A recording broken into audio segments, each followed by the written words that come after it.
Eder. Mech. Pallister. Per un paio d'anni hai provato a sfidare tutti, ma alla fine sei riuscito a farti indagare. Che cosa prova un indagato? Guarda, è stata per me un'esperienza devastante in cui mai avrei pensato di trovarmi di fronte a un avviso di garanzia con l'accusa di essere l'assassino di mia moglie. In modo tutt'altro che convinto hai sempre cercato di fare credere alla gente che pensassi si trattasse di un omicidio, ma sotto sotto facevi capire a tutti ben altro. Oggi qual è la tua posizione? La mia idea, oggi come oggi, dopo tutto quello che è successo, io a un certo punto penso che si tratti di un suicidio. Come mai non lo so, però diciamo questo è il mio pensiero. Quello che mi fa veramente male è che pensando al suicidio penso a quello che probabilmente non ho visto, non ho sentito, non mi sono reso conto di un stato d'animo magari di Liliana che non era quello che conoscevo. Però ovviamente se Liliana si fosse suicidata dovremmo pensare che non ha più sopportato né te né Sterpin. È una domanda a cui sarà difficile dare una risposta, assolutamente. Certo è una domanda difficile, ma quantomeno hai notato un cambiamento in lei nell'ultimo periodo? No, era difficile da capire, anche le sue amiche, i suoi parenti, il fratello, la cugina.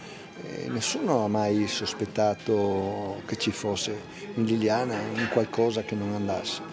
Però i parenti invece di credere al suicidio credono all'omicidio e in particolare credono a te come omicida. Beh, ma questo le conclusioni le daranno quando avremo in mano un po' tutto quello che deve essere ancora analizzato, questi esperimenti che ho sentito che in America faranno delle prove su corpi umani per capire se è stato un problema di congelamento oppure il caldo, il freddo, tutte situazioni che comunque secondo me verranno ricostruite in base a quello che noi avevamo a Trieste il periodo tra il 14 dicembre e il 5 gennaio. Diciamo che tu i guai te li cerchi, avresti potuto cancellare la memory card un po' in qualsiasi giorno, ma lo vai a fare proprio nel giorno in cui viene respinta la richiesta di archiviazione. Come mai proprio quel giorno?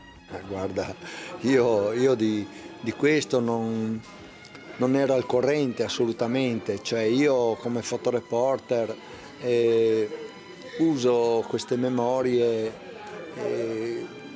tra la GoPro, le mie macchine fotografiche, perciò la GoPro è stata analizzata dalla procura per parecchio tempo, di conseguenza sono state scaricate tutte le cose che erano all'interno della GoPro e quando mi è stata restituita io ho copiato sui miei hard disk il contenuto, dopodiché naturalmente ho formattato come si usa tutti i fotografi, si formatta sempre. E questo non è vero perché dopo che si esportano i file basta semplicemente cancellarli. Non è vero che bisogna formattare, non è vero che si ha l'abitudine di formattare. Quello è un caso molto raro. I file della GoPro li hai poi esportati su degli hard disk. Che fine hanno fatto questi hard disk? Questi hard disk mi sono stati presi dagli inquirenti. Quindi in sostanza, Sebastiano, noi dobbiamo pensare che tu quel giorno non sapessi che il GIP aveva respinto la richiesta di archiviazione e hai cancellato per assoluta coincidenza. Assolutamente in caso. E intanto si è scoperto che il famoso esperimento negli Stati Uniti per capire se il corpo è congelato è stato chiesto dal generale Garofano. Ehi, non dimenticare di iscriverti a questo canale.